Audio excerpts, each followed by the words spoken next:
Welcome back. All right, I always wear t-shirts that have a print on them. So today it's the Brondo shirt that I got, which is it's an idiocracy thing. One of my favorite movies.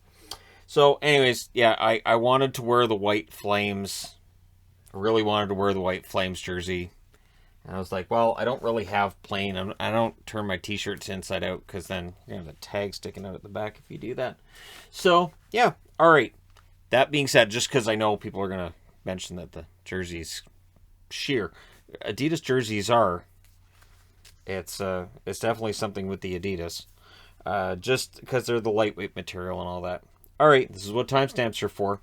Starting off with the New York Islanders and the Philadelphia Flyers, we have Varlamov versus Hart, and the Islanders open the scoring relatively quickly here.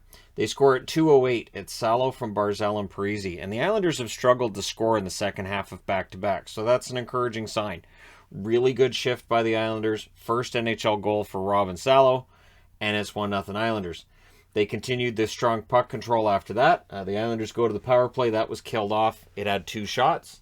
The Flyers get a goal. There's an offside challenge. And as per usual, if there's an offside challenge, I just take it off the board. I know they don't challenge for offside unless... I mean, there's been a couple of times in the NHL this year where it has been onside, but usually it's not. So you take that off the board. We then get a power play for the Flyers, and they score on it. Van Riemsdyk scores from York and Frost at 14:39. 1-1's the score on that. And that was a Flyers bounce off the boards, too. York shoots one, it misses the net, but it bounced off the boards right to Van Riemsdyk and put it in the net. So one of those fluky type goals. Flyers had a strong second half. Pajot has a rush chance. Hart saves there. And in the last minute, there's a press by the Islanders. So it's 1-1 after 1. Second period. I had to write this on the board because it was frustrating me. I don't know if I'm the only one. So I'm watching all these games. The feed kept cutting out on the ESPN Plus. And it is not the first time I've been watching a game that's been broadcast on ESPN Plus and the feed's cutting out. So the announcing can be tough at times to listen to with some of the ESPN Plus broadcasts, but when the feed keeps cutting out, it gets really frustrating, right? So I figured I'd put that on the board just so that if you experience this, you're not the only one. And I knew it wasn't my cable because every other game was fine and the channel was fine, just it kept cutting out. Early power play for the Flyers in the second period. Giroux has a chance to block. The Islanders clear it out. York had a chance to deflect it out. It's killed off. The Flyers pressed after that. The Islanders seemed pretty flat at this point in the game. Varlamov saves the Flyers with the momentum. The Flyers would press at the 8.5 minute mark. The shots are 8-3 in favor of the Flyers with 9 minutes left. However, pretty good forecheck gets the Islanders the lead back. Bailey scores from Beauvillier and Pellick at 13:28, but it doesn't take long. Varlamov mishandles the puck. Comes out of the net. It's one of those... And now I just hear Dangle in my head with 10 the goal.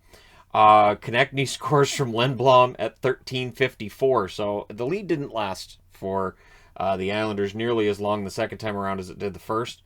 Ristolainen blocks a shot. The Flyers rush. A goal line stand on a Ristolainen shot was not the nicest of goal line stands that we would see tonight. There was one that was epic, but it was a nice goal line stand. Konechny with a near miss, the Flyers with the momentum, and we go into the third period tied. Early power play for the Flyers. There's a shorthanded chance that misfires. However, they did kill it off. The Islanders have a 2-on-1 defended by Yandel. Giroux then scores from Atkinson and Farabee at 4:05. And the Flyers are just absolutely living up to their name at this point. The shots are 4-0 in their favor at 7.5 minutes. So they had all the pressure. They were getting the shots.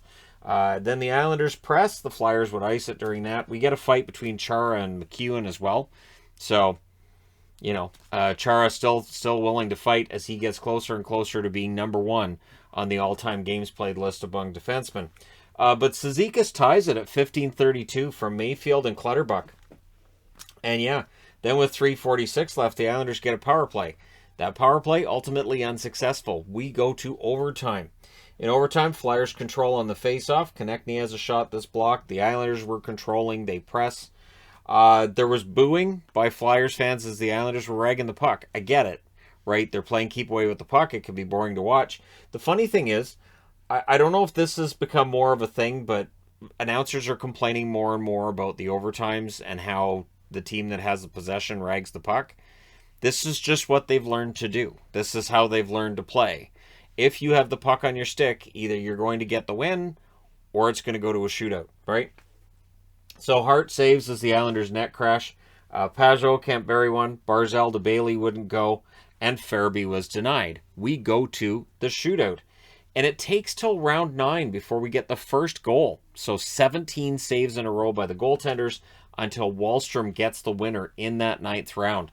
The Islanders, nice hard-fought victory for them in the shootout. They go to 13-13-6. For the Flyers, well, they're ahead of the Islanders in points by 2, but they're 13-18-8. So the Islanders have a lot of games to make up, but at least they've won a couple in a row now, and now they're going to look to get above 500 in their next game. We'll see how they do. 3 stars, Wahlstrom, Varlamov, and Salo. The shots were 12-9 in favor of Philadelphia in the first, 14-7 Philadelphia in the second, 9-6 for the Islanders in the third, and 6-2 for the Islanders in overtime. Final shots, 34-31 for Philadelphia. Power plays, the Islanders 0 for 2, Philadelphia 1 for 3. The hits were 27-25 for Philadelphia, so they outshot him and outhit him. But Varlamov continues this really nice comeback he's on.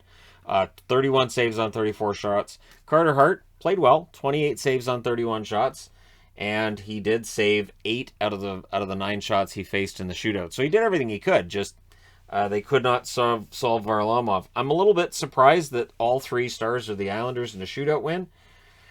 I probably would have given the 3rd star to Giroux just personally, but I understand Salo's first goal. Varlamov saves all 9 in the shootout, and Wahlstrom had the shootout winner. So I get it. I understand. All right, next up. Oh, wow. So this was the game I could kind of abandon. I've been fighting that lately. So now when there's 7 games on, I'll have 1 on the computer and 6 different ones I'm flipping between on the TV, right? This one, there was no need for me to track it either on the computer or on the TV. This game was done. Zanderson versus Rask. They had the retirement of the number of Willie O'Ree. Now, last night, we had the retirement of Pronger's number, and I felt like that knocked St. Louis off their game early. I'm not going to make that excuse for Boston because they never found their game tonight. So it's not like they got down and then here's the comeback and they made it a game. Not really. They really didn't. Marchand has a rush chance that fires wide. The Bruins had 3 of the first 4 shots. They looked okay out of the gate until at 3:44, Teravainen scores from Slavin and DeAngelo. And then at 6:03, it's Kotkaniemi from Svechnikov and Fast. And that momentum swing was huge. And once Carolina starts to crank it up, good luck. Canes had a shot block when the Bruins pressed. Then Aho with a break. Rask saves and holds onto it. There's a power play for the Bruins. They do score. Bergeron from Pasternak and McAvoy at 11:13, but it's 13 seconds later that they answer. Slavin was originally credited with the goal. It turns out Kotkaniemi tips it in front, so he gets the goal from Slavin and Stepan at 11:26. That is 2 goals for Jesperi Kotkaniemi, who's fitting in pretty well with Carolina. And that one too, it was a blast. Rask didn't see it. It was a screenshot and it was a tip by Kotkaniemi, so good luck on that one. Canes get a power play, that's killed off, and then a turnover. Now here's the thing, Jarvis scores on the turnover at 16:01. It was nice of the Bruins not to try to bother him on his way to the net and let the rookie just walk in and score. That was nice. And then Martinook steals one behind the net, puts it out in front of Stepan, and thankfully the Bruins didn't try to make sure that Stepan didn't get the puck at 16:57. It's 5-1. So that was an easy goal on a turnover, and with 5 goals allowed on 12 shots, Tuukka Rask is out after the first. I'm not going to put it on Tuukka. I'm going to say straight out, that was some really lousy defending. Are there a couple of those that Tuukka would want back? Sure. But the defense did not exist in that first period. Second period, Smith has a chance that's kicked out by Anderson. The shots are 5-2 for the Bruins at 5 minutes. There's no tension in the game, though. Bruins get a power play. That was unsuccessful. They had zone time. No shots, though, on the Bruins power play. They have a 5-on-3 for 108. Marchand fires one wide. Pasternak has a shot that's saved, and Carolina kills it off. Stahl with a net drive. Ullmark saves there as he has now replaced Rask in the net. Canes press with 3.5 minutes left. There was the late press as well by the Canes, who were just coasting. That second period was just them coasting, and I don't know how many of the chances Boston had were high danger. I know they had more shots than they had in the first, but really, third period, early Bruins power play, but becomes a 4-on-4, And then it turns into a power play for Carolina, and they score on it at Slavin. This one was his, from D'Angelo and Teravainen at 3:08. Shots are 3-2 Canes at 5 minutes. Fascinating. Canes go back to the power play, and they score on another one. So it's Svechnikov from Aho and D'Angelo at 7:48. And from there, not much else to say, really. Carolina wins this one 7-1. They go to 26-8-2. Boston drops to 22-12-2. This did only count as one game. I asked Gary Bettman about it. He said, yeah, it's just one game. 3 stars are Slavin, Kotkaniemi, and Teravainen. The shots, 12-10 Carolina in the first, 13-8 Boston in the second, and in the third, Carolina outshoots them 14-9. Final shots, 34-32 for Carolina.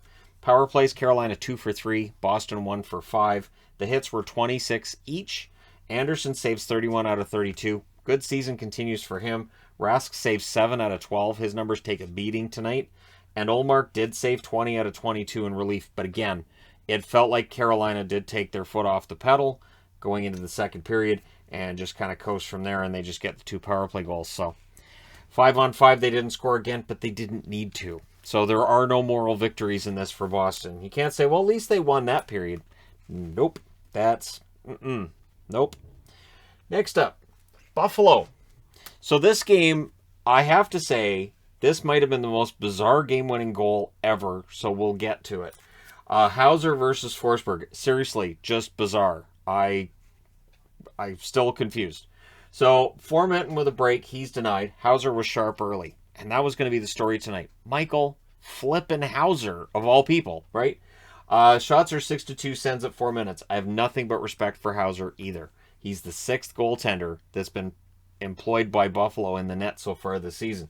I'm saying so far because we don't know how many they're going to end up with. But yeah, Hauser saved through a screen. The Sabres test Forsberg. He was sharp early as well. Chabot has a blast that's saved as the Sens press. But then, Forsberg wasn't set. He wasn't anticipating a shot that did come through from Cousins. Cousins scores from Tuck at 12:07. So Forsberg just did not anticipate he was going to shoot there, and he did. So that makes it 1-0 Buffalo. We then get Hayden versus Tkachuk. The Sens come out of that with a power play. There's a shorthanded chance for Samuelsson. It's killed off. Power play then for the Sabres that follows. We get a 4-on-4 shortly thereafter. Chabot nearly gets a last-minute power play goal, but it rolls over into the second period where everything gets killed off, and then the Sabres go back to the power play. This game had a number of power plays. Aggressive Sens penalty kill. Cousins was denied. There was a shorthanded pass to Paul that wouldn't go, and it's killed off. Sens then get a power play because that's how the game was working to this point, and Batherson scores from Stützle and Chabot at 7:44. The Sabres did try to answer after that. Sens go back to the power play. It was unsuccessful. The Sabres press with 2.5 minutes left. But after 2 periods, Ottawa's out shooting them badly, not getting goals. And it's 1-1. So we go to the third. Okposo has a chance on a turnover. That was saved. Brandstrom has a chance saved then as the Senators press. Hauser looking to steal one in this one. Forsberg saves on Dahlin, and a huge hit from Brandstrom draws a crowd. So Brandstrom throws a hit along the boards. There was at least 7 guys that were all like crumpled together in this. I saw punches thrown. There was definitely jersey grabbing going on, so you could have called holding. I don't know about slashing, probably. But at the very least, normally you blow the whistle. Now, I'm going to say too, the DJ, anticipating that there was a whistle, or there would be a whistle, starts playing music. And the lights are on the ice. The whistle never goes. It is bizarre, because to me, normally on that play, a referee will blow the whistle and step in between all these guys and go, okay, knock it off. And then you have the face-off at center ice, because that's where the scrum was taking place. Mark Jankowski's like, all right, so I'll just go. It reminded me of, and there was a football play years ago where they believed the ball was dead. And I know it's happened more than once, where they believe the ball is dead on the ground, and one guy just looks and goes, well, I'll get it, picks it up, and runs it in for a touchdown while everybody's like, where's he going? Oh, the ball is live. Jankowski scores at 10:03 because everybody stopped playing. Josh Brown tries to catch up to him, but he's gone. So Jankowski with a goal, and all of a sudden Buffalo has a lead where Ottawa was livid. And I understood why Ottawa was livid, but I've said in videos in the past, I'll say it again here, you have to play to the whistle. And yet there's the caveat there of the DJ playing music. And I'm telling you, I don't think Ottawa's going to be happy with the fact that there was music played before there was a whistle. I mean, we've heard the horn sound before when there's not a goal. We've heard, you know, the goal song played then when there's not actually a goal. But that was bizarre. And just that whole thing threw Ottawa off. Sens tried to answer, but you could tell they were ticked off at this point. Sabres pressed with 5 minutes left. Clearly, Jet wasn't happy either. She took off. So the Sabres press with 5 minutes left. The Senators do get a late power play, which becomes a 6-on-5 when it's killed off. And then Tuck hits the empty net from Cousins at 19:20. So Tuck with a goal and an assist. Cousins with a goal and an assist.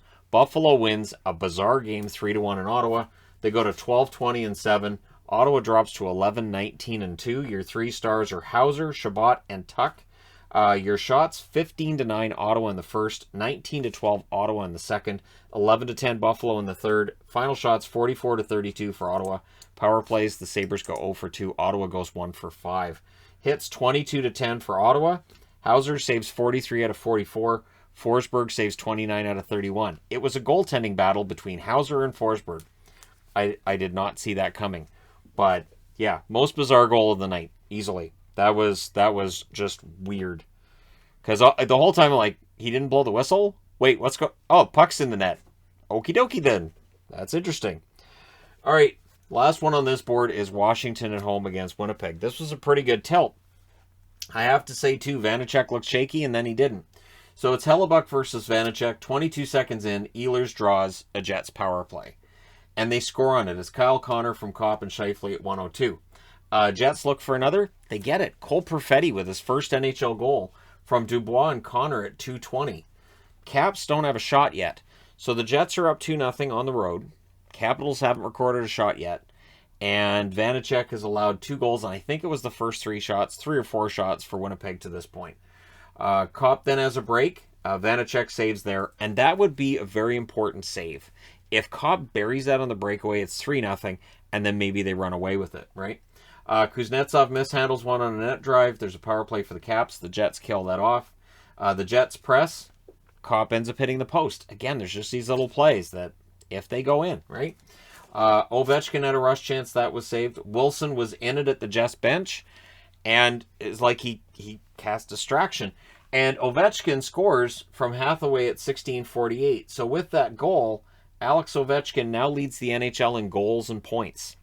People keep telling me, well, he's going to slow down. He's not actually going to catch Gretzky. That's crazy. He's going to slow down. He's 36. He leads the league in scoring and in goals right now. So, okie dokie. Schultz nearly ties it. That was denied. With 1:18 left, the Jets get a power play. So that rolls over into the second. The Jets are up 2-1. And things look pretty good for Winnipeg. Connor tries for a bank shot. That was saved. The penalty is killed off. Jets press at 3.5 minutes, but at 4:26, Orlov scores from McMichael and Eller, and it was a screen point shot. Not much of a chance there for Hellebuck, and it's in the net. The shots are 6-3 for the Jets at 6.5 minutes, but the only goal belongs to the Capitals. Ovechkin then has a chance to stop. The Caps get a power play. That was unsuccessful. Jets get a power play. Connor gets a chance that's saved. Power play's killed off. We go to the third. Early press by the Caps. Some back and forth chances at 3 minutes. Pagansky with a net drive. That was saved. And then Lowry couldn't bury the next opportunity at the net. And Protas makes the Jets pay. He scores to put the Caps in the lead for the first time in the game from Schultz and Wilson at 4:15. So all of a sudden, the Jets, who were up 2-0 2 minutes into the game, now they're behind 3-2. The Jets did try to answer. The Caps weren't giving a lot of room on the inside for the Jets, so they let them get the zone time, but there was nothing in the middle of the ice for them at that stage of the game. Reichel has a chance that's saved. Big rebound off Vanacek, but it's cleared out. Jets press again, kept to the outside. It's just that's how this was working for them at this point. 4:34 left. The Jets get a power play. Kopp tips one high during that. It's killed off by Washington. So the goalie gets pulled with 1 minute and 30 seconds left, and to their credit, Winnipeg ties it. It's Dubois from Lowry and Scheifele at 18:55. That sends us into overtime. In overtime, the Caps control in the faceoff, and the Jets never touch the puck. It's Wilson from Kuznetsov and Orlov at 26 seconds. Beautiful pass by Kuznetsov from behind the net to Wilson, and Wilson buries it. No chance for Hellebuck there. The Capitals come back and win this one 4-3 in overtime. They go to 21-9-9 with the win. The Jets get a point. Got to feel like they let that second point get away from them. They're 17-12-6 now with that point.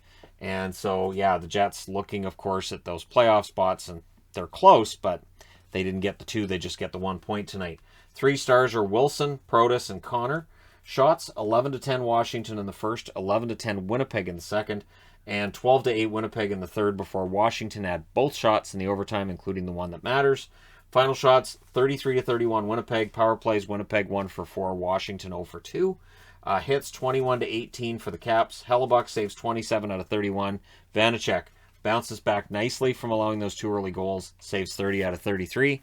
And for the Caps, now they jump past Pittsburgh in the standings, and so that little battle continues. Now I need to change boards.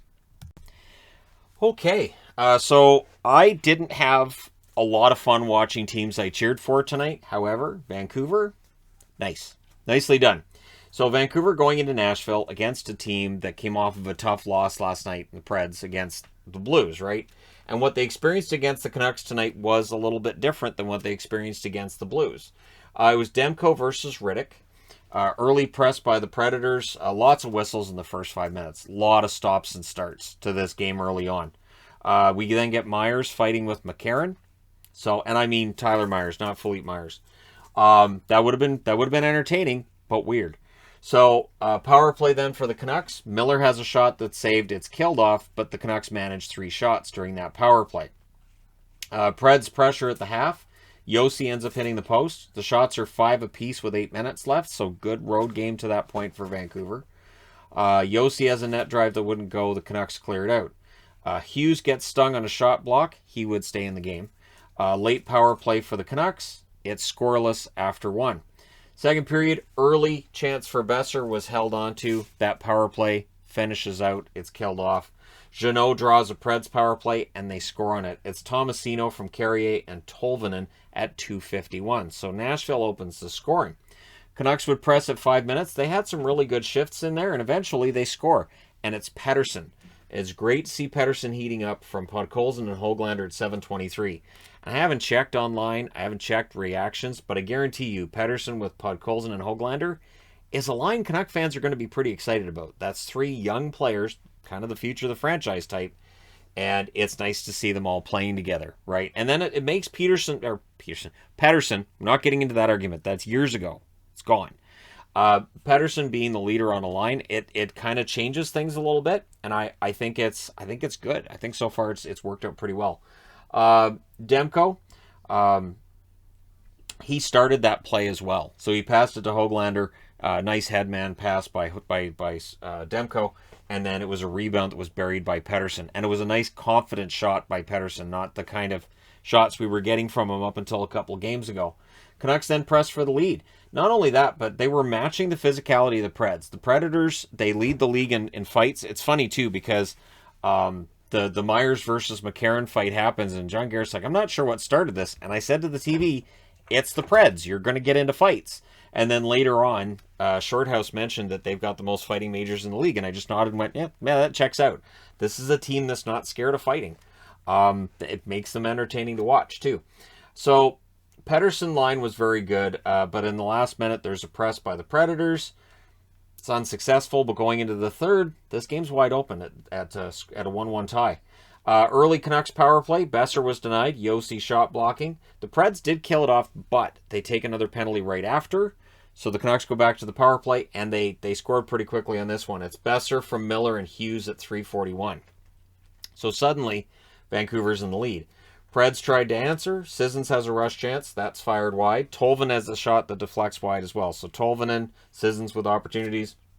Yossi has a blast that saved. Canucks were guilty of hanging on. This was a game where they're ahead, and then suddenly they kind of go into a shell. And Demko was really helping them avoid allowing that tying goal. And then Lammikko, on a nice, just rushed to the net. Maybe it goes in. It did. Lammikko from Mott at 12:19. So it's 3-1 there. The Predators push to answer. Tomasino has a drive that deflects out. With 5:25 left, Nashville gets a power play. A blast goes high from Forsberg. Nashville would hit a post as well. but Vancouver survives and kills it off. And for the record, the Tolvanen shot that ends up hitting the post, it goes off the shoulder of Demko. So he did save that. It does qualify as a save. 3:19 left. They pulled the goaltender. Tolvanen was denied. The Preds were owning the faceoff circle as well as the puck. So at this point, this is just, okay, Demko, it's up to you. And he was up to the task. Mott gets tackled on an empty net try. Now, I understand it's a power play. It's 1 minute and 42 seconds left. I know it's a 3-1 score, but I was really surprised the ref just didn't award a goal there. You can. If a player has access to the empty net, and if they can just push it in the empty net, and if he gets tackled there, I really think that's where you should be awarding a goal. They didn't. It doesn't end up mattering. They didn't award a goal, but it's fine. The Canucks win this one 3-1. They go to 18-18-3. So, coming off this nightmare road trip, they go 2-3. That's not bad, considering the 5 opponents they had. Nashville drops to 24-14-3, and so the losses are piling up a little bit for Nashville now. They've won 5 out of 11, right? So, your 3 stars are Besser, Pettersson, and Tomasino. Shots favor Vancouver in the first 9-7, and then Nashville takes over. They outshoot them 15-10 in the second, 10-5 in the third. Final shots are 32-24 in favor of Nashville. Power plays 1 for 5 for Vancouver, 1 for 2 for Nashville. The hits were 31 apiece in this game. Demko saves 31 out of 32. Riddick saves 21 out of 24. Demko was really the difference in this one, which is nice. And it's nice that this was a good game, because meanwhile, if you watch the game between the Montreal Canadiens and Dallas. So coming into today, Dallas, lousy road team, really, really good home team. They brought the road game home with them today. So it's Montembeault versus Oettinger in this one. There's an early press by the Stars. There was a lot of pressure by the Stars. I don't want to take anything away from what Sam Montembeault did tonight, but you're Dallas at home. This should not happen. Guryanov had a break. That draws a power play. Suter fires one wide. It's killed off. The shots are 4-1 Stars at 5 minutes. Faksa has a blast. That's saved. And then he ends up hitting a post during that same shift. Lehkonen has a chance that saved. Some good back and forth action follows. Anderson with a net feed. Oettinger saves there. The Habs pressed at the half. The Stars get another power play. But as we come out of the first period, it's scoreless, which I thought, well, that's pretty harmless. Second period, shots are 3-1 for the Stars at 3 minutes. So again, they come out playing pretty well. The Habs get a power play, though, and they score on it. It's Dvorak from Toffoli and Suzuki at 7:35. And then 22 seconds later, Pezzetta decided to try to head one in the net. Actually, it just deflected off his face and into the net. From Evans and Lehkonen at 7:57. So that's the kind of puck luck that the Dallas was having tonight. And Pezzetta, was checking his teeth at the bench while he was kind of getting a chuckle out of the fact he scored with his face. Not recommended. Not the first time we've seen a guy score with his face either.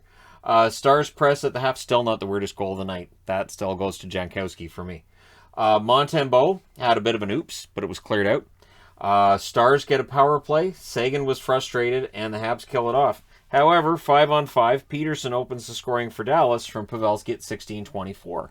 So again, if Dallas plays up to the way they normally do at home, 2-0 deficit, they should be able to come back. 2:25 left. There's a Habs power play. There was a shorthanded break for Raffl. Didn't go in. Or did it? We'll never know.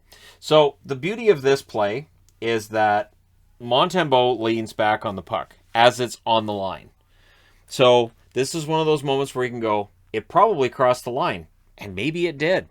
But as he's getting ready to come up, Nick Suzuki takes the stick underneath him and pulls that puck forward.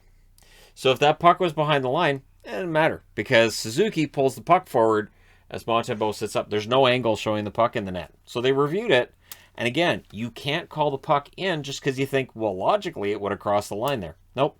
So again, I've mentioned this in recent days. Somewhere Roberto Luongo was smiling because this was something he did a lot. At least I remember it as happening a few times that, might have been in, but scooch and sit up and, oh, look, the puck's crossed the line on the good side. Now I saved it. See what I did? So, yeah, it may have been in, but I thought it was a combination of a nice cover by Montembeault and a smart play by Nick Suzuki to make sure if that puck's in the net, it's not in the net when he sits up. Foxa draws a penalty. The Stars get a power play. So to start the third period, they have 1 minute and 28 seconds of power play time. That would allow Montreal to score shorthanded to make it 3-1. That's from Nick Suzuki at 103, and it was a shorthanded 2-on-1 and in the net. Habs finished the kill. Turnovers were killing the Stars, as they would when Dvorak scores at 2:38.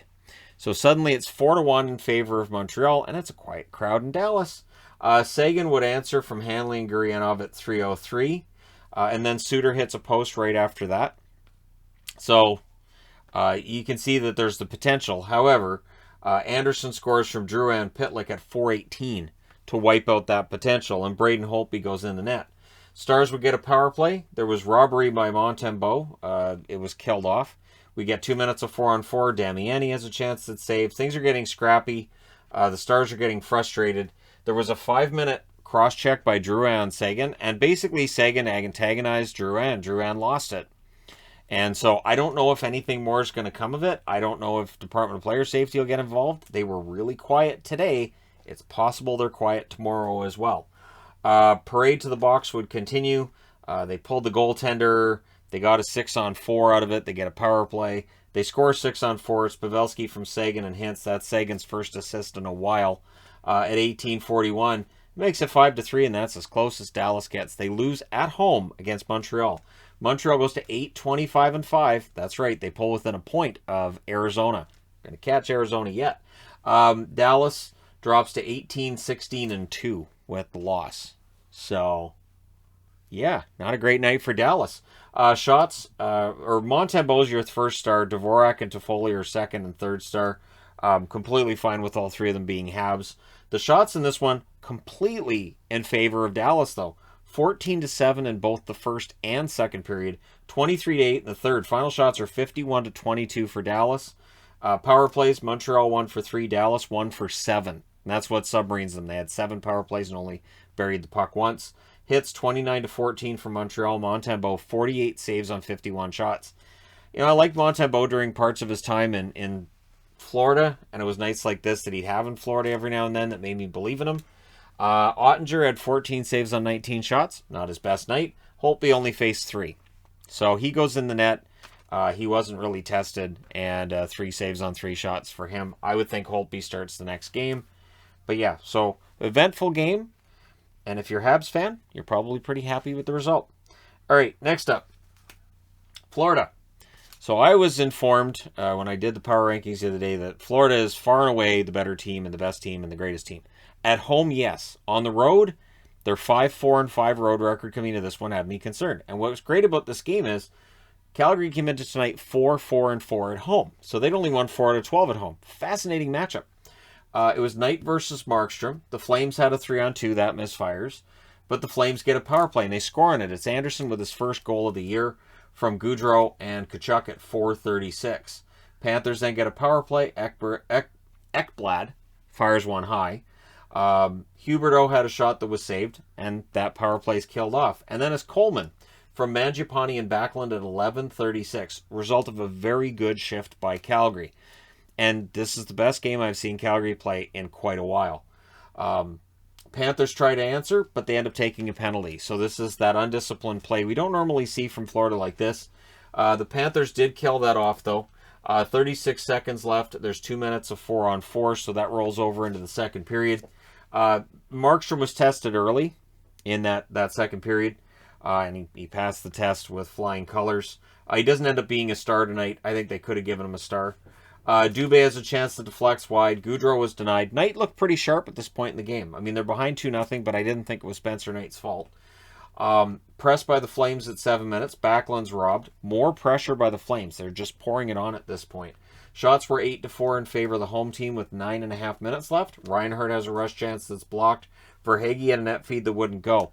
But you're giving them too many looks. And eventually, it's Sam Bennett, the former Flame. He scores from Marchment and Verhaeghe at 12:36. And that was after 2 posts for the Panthers. On that shift, they had 2 posts. And you're like, okay, Flames are going to clear it. Nope. Next one goes in the net. It's Bennett. However, the Flames get a power play, and right off the faceoff, they score on it. It's Gaudreau from Monahan at 16:03. And so that makes it 3-1 as we go into the third period. The Flames with a nice lead. Bennett has a wraparound that wouldn't go. Barkov misses one high, and then the puck goes the other way. And how many times do we see this in hockey where you miss a shot, or maybe there's a really nice save and the goalie headmans it, it ends up in the net. It's Tkachuk from Lindholm and Gaudreau at 3:47. Lomberg then has a rush chance that's saved. And then Monahan, he would score a goal from Gaudreau and Tkachuk at 6:43. So Sean Monahan, who offensively has not been very prominent for Calgary, tonight he had a very good game. So that bodes well. If Monahan's ready to start producing at a really good rate again, that helps Calgary quite a bit as they're looking towards the second half of the season. Lindell was then denied as the Panthers press. Mangiapane had a chance that was saved. There's a stretch pass to Mangiapane that wouldn't go. He had a breakaway chance that was saved as well. And we get some 4-on-4. But in the end, your final score is 5-1 for Calgary. They go to 18-11-6 with the win. With the loss, Florida drops to 26-8-5 as they start this road trip. They've got Edmonton and Vancouver on back-to-backs, and then they've got Seattle after that. So we'll see how they come out of this road trip. I think there's another game on the road trip as well after that. But maybe Winnipeg. I think it's Winnipeg that's after that too. So anyways, it'll be fascinating to see how Florida comes through this road trip. Because again, the road record for Florida is what holds me back when I'm doing the power rankings board. 3 stars, Gaudreau, Tkachuk, and Monahan. Shots 11-10 Florida in the first, 14-8 Calgary in the second, 10-7 Florida in the third. Final shots 31-29 for Calgary. Power plays, Florida 0-3, Calgary 2-3. Hits 15-14 Calgary, Spencer Knight, 26 saves on 31 shots. Markstrom looked great, 28 saves on 29 shots. Maybe the time off does end up benefiting Calgary. They just had that stinker against Ottawa, and now they beat Florida. So we'll see, right? Okay, moving along. Final game of the night. Tampa Bay and LA. This was really boring in the first period. And then the second and third were bonkers. So if you watch the first and you're like, I'm on the East Coast, I'm going to go to bed. Understandable, but you missed some crazy bonkers stuff. So it's Vasilevsky versus Peterson. But the big news out of this game is Tampa Bay was playing 2 players short. They had 12 forwards and 4 defensemen. So first off, no defensemen are allowed to get hurt. And secondly, they're going to get played a lot. So Bolts get an early power play. That was unsuccessful. The Kings press at 5.5 minutes. Arvidsson fires one high. Tkachuk has a chance to deflect out. But then on a turnover, Hedman, who had been following Kopitar from behind the net, he gets up to the point and he just steals it. And he gets a breakaway goal at 13-17. So when we talk about Norris this and Norris that, Hedman tonight really got a lot of attention in the whole Norris conversation, at least at this point in the season. And he's going to be a front runner at the end of it as well. But tonight was quite the night for him. Bolts look for another. The momentum shift was there. There was a late power play for the Kings. And so at the end of the first period, it's 1-0 Tampa in a period that featured 8 shots. Second period, Vasilevsky wins a puck race with Lemieux, which is a good thing because if Brendan Lemieux gets there, he may have been able to put that in the net. Good start for the Kings. The Bolts would press at 4 minutes. Lizotte had a rush chance that was saved. There's a scrum after that takes place. Mata fires one wide. The Bolts rush. Power play for the Kings would follow. And then I think it's Jim Fox that was doing the color tonight said the scheduled Olympic break should really help the Kings reset their power play. I'm going to say this in a review, and I've been saying this in news videos. The Olympic break is going to get filled with games. It's supposed to be released tomorrow. What I think it was Kelly Rudy on the Flames game said is he has heard through his sources it's a lot. That there's going to be a lot of games in that 3.5 week or 3 week period that was originally for the Olympic break. It's going to be a lot of hockey. So when I heard that, I thought, February is going to be a long month. So it's going to be a lot. So for the Kings, whose power play has been a problem, that Olympic reset, it's not there. The idea that there's going to be a break in the schedule, odds are it's not going to be there. So, and that power play wasn't great. Iafallo has a chance, but it's killed off. Lizotte, though, would score at 8:52 to tie the game up at 1. Really good game for Blake Lizotte here.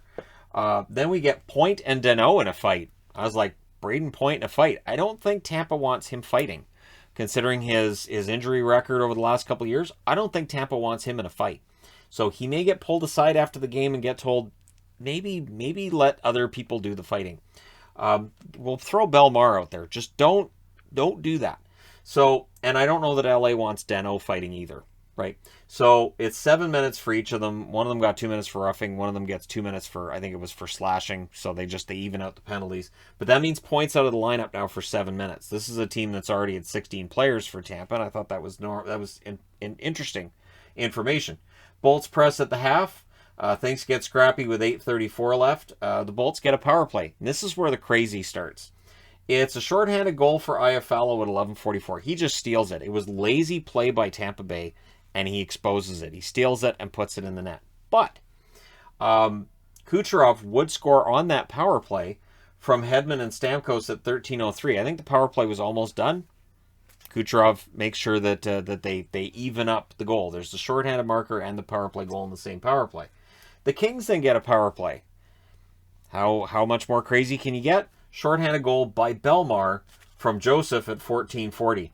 Belmar was all by himself. And really, it was poor defense by the Kings on that one. And they really should have had that covered. But at 16:06, on that power play, the Kings score. So, yeah. Although, when I look at the stats now, it says the Kings were 0 for 3, so I guess they didn't count that as a power play goal. But yeah, Kaliev would score from Dursey and Kupari at 16:06. So I guess it was just after the power play finished. But either way, the craziness was on. We had 5 goals in the second period. It was exciting back and forth period. And that one went off Hedman sticking in. So Hedman's all over the ice. Third period, Bolts start with a full power play. So there's a penalty right at the end of the period. Doughty was not happy with it. He argued about it at the end of the period, and he still looked pretty miserable to start the third that he was in the box. And I'm sure Doughty being miserable in a game will really surprise people. Stamkos with a blast, that saved. Kucherov was denied on a turnover.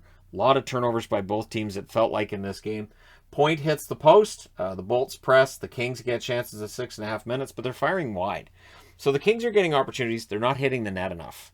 And so they're kind of letting Tampa off the hook at that stage of the game. Mata has a chance that's saved through a screen, and then it's Hedman on a turnover. So Kucherov forces a turnover, gets it over to Hedman, and at 10:43, that gives the Bolts the lead there at 4-3. And then the Kings try to answer, but at 15:20, Joseph scores from McDonough and Sergachev. Absolutely fantastic pass by McDonough. Peterson had no idea that the puck was over there, and so Joseph had an open net. With 4.5 minutes left, the Kings pull the goalie. So an early goalie pull by the Kings. That allows the empty net goal at 17:18 at Stamkos from Killorn. So Stamkos adds one to go with his now going to the All-Star game status. Now, at 19:07, for the record, LA does score. It's Danault from Arvidsson. He just spinned and fired it. That makes it 6-4. The Kings did not pull the goalie again. They did not try to think they would get 2 goals in the last 50 seconds. Your final score is 6-4 in this one. Tampa goes to 27-9-3 with the win. And for LA, they are 20-15-5. And this has to feel like they should at least feel like they should have had a point tonight. I thought LA played pretty well. Your 3 stars are Hedman, Kucherov, and Lizotte. The shots in this one, 4 apiece in the first period. 18-9 LA in the second, and 14-12 LA in the third. Final shots 36-25 for the Kings. Power plays, Tampa Bay 1 for 3. As I said, LA shows us 0 for 3 in the official stats. The Kaliev goal at the time was seen as a power play goal. I guess either the stats are wrong with the power plays, and again, since this isn't official, it's fine. The hits, 28-21 for Tampa. Vasilevsky saves 32 out of 36. Peterson saves 19 out of 24. Now, because they were only playing with 4 defensemen, I wanted to track the ice time. Hedman, 32 minutes and 37 seconds. McDonough, 29 minutes and 18 seconds. Sergachev, 27 minutes and 38 seconds. And Cal Foote with 25 minutes and 19 seconds. And of course, we don't end up with them all adding up to 60 minutes because on a power play, you have 4 forwards and a defenseman. So during that period in time, it would make sense that they didn't employ 2 defensemen out there. But yeoman's work done by them. Very impressive game by Tampa tonight against an LA team that's been pretty good. This one definitely feels like it hurts. But anyways, there you go. Let me know your thoughts in the comment section below as always. Don't forget to hit like and subscribe if you're browsing your way through, you just happened upon this video. Thank you guys so much for watching, for all your support. I will talk to you again soon.